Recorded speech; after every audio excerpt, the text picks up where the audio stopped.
Eh bien, bonjour Emmanuel.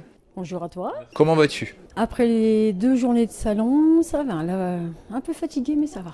Alors, qu'est-ce que tu as pensé de ce premier salon? Vu les retours positifs, en général, ils sont tous positifs, on va dire. Assez satisfaite, même très satisfaite du déroulement des 2 journées. D'accord. Est-ce que tu aurais eu un moment particulier qui va rester gravé dans ta mémoire sur ce premier salon? Les annonces des ateliers, l'annonce de l'atelier qui a été fait hier avec Audrey Fario et l'autrice aussi de Passion Phoenix, qui nous ont fait un bon petit show pour annoncer l'atelier. Et après, les sourires, les rires qu'on a entre auteurs, ça marque et puis on a des nouvelles connaissances et des nouvelles amitiés. Est-ce que toi, tu aimerais plutôt qu'il y ait un deuxième salon en 2025? Moi, j'aimerais bien réitérer cet événement. Ouais, le continuer, en refaire un, refaire des activités. Le réitérer et réinviter les auteurs qui souhaitent venir. D'accord. Voilà. Pas forcément les mêmes, mais les mêmes et d'autres, quoi. Puis qui découvrent le lieu. D'accord. Voilà. Alors revenons à toi. Quand est-ce que tu as commencé à publier des livres? Là, mon activité actuelle d'autrice, je l'ai repris il y a 2 ans. Mais plus jeune, j'écrivais déjà. Mais je me suis vraiment lancée il y a 2 ans. Quels sont tes univers? Alors, c'est univers fantastique jeunesse, romantasy, dark romantasy, et j'ai aussi du paranormal. Pourrais-tu nous présenter tes livres? Alors, j'ai une saga qui s'appelle Au-delà du miroir, qui parle de sorciers, d'une sorcière en particulier qui est orpheline, mais qui va découvrir qu'en fait, elle n'est pas vraiment orpheline. On ne va pas tout expliquer, mais ce sont des sorciers ailés. L'histoire se passe dans une école. Et elle va découvrir des secrets, elle va découvrir qu'il y a des personnes qu'elle a connues qui ne sont pas qui ils sont. Enfin, elle va découvrir plein de choses qui vont envenimer un petit peu sa vie. Voilà.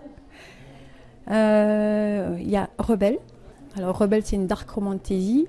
Et en fait, Rebelle, c'est une suite 23 ans plus tard de Au-delà du miroir, qui peut être lue vraiment indépendamment. Et on retrouve les personnages, les enfants de la saga. On retrouve le bon petit méchant. Je ne vais pas expliquer comment il revient.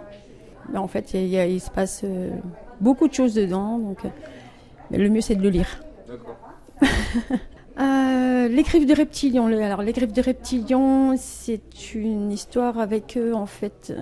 On peut dire que c'est fantastique, un peu dystopique, puisque c'est 2 mondes qui ont été un petit peu trafiqués, on va dire, par un chimiste. Mais un chimiste un peu différent. Et qui, en fait, il transforme les humains en monstres. Donc, il est un petit peu sanguinaire. Il y a une petite histoire aussi avec le flic de la ville et donc l'héroïne. Il y a L'ombre de Calissandra aussi, c'est une petite nouvelle paranormale, donc fantôme, diable, on va dire. Elle se passe à l'heure actuelle. Celui qui aime bien le paranormal pourrait bien aimer. Ensuite, il y a le fantastique jeunesse avec le chat qui voulait devenir petit garçon. Donc un petit chat qui devient simplement petit garçon parce qu'il en a un peu marre d'errer et d'être tout seul. Donc il devient petit garçon avec la magie de la lune. Et après il va apprendre à être un petit garçon grâce à la petite fille qui habite dans la maison qui est juste à côté de là où il était. Là où il a été retrouvé. Donc il y a une petite leçon de vie sur ça. Il y a des petites morales aussi pour les enfants et pour les parents. Ton inspiration se déclenche comment? Des mots, des pensées. Il y a parfois, quand j'écris pour un livre, il y a des pensées qui viennent pour un autre. Donc il y a des choses qui se rajoutent, des choses qui viennent. Je fais il y a des petites choses qui viennent à l'esprit et qui font que l'inspiration, elle vient. Elle vient facilement par moment. Pour toi, qu'est-ce que l'imaginaire? L'imaginaire, c'est vraiment c'est inventer des choses qui n'existent pas dans la réalité. C'est créer des mondes qui n'ont pas de limite. Enfin, Rester sans limite. L'imaginaire dans ta vie quotidienne, elle t'apporte quoi? Ça permet de s'échapper.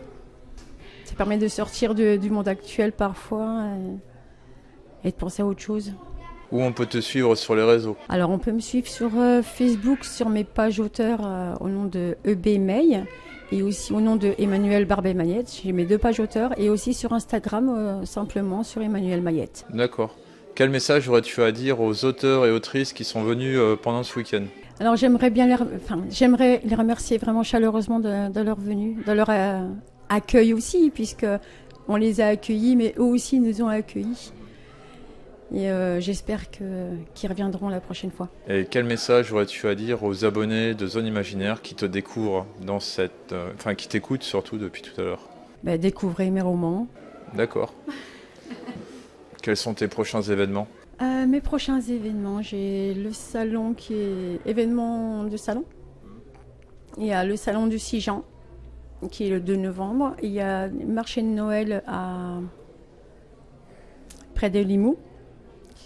Un autre marché de Noël à Gruissan. D'accord. Au mois de décembre. D'accord. Est-ce que tu aurais autre chose à rajouter? Écoutez la chaîne YouTube. Voilà. Elle est super.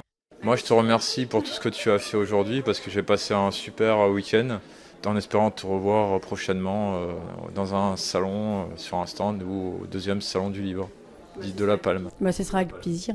Merci beaucoup.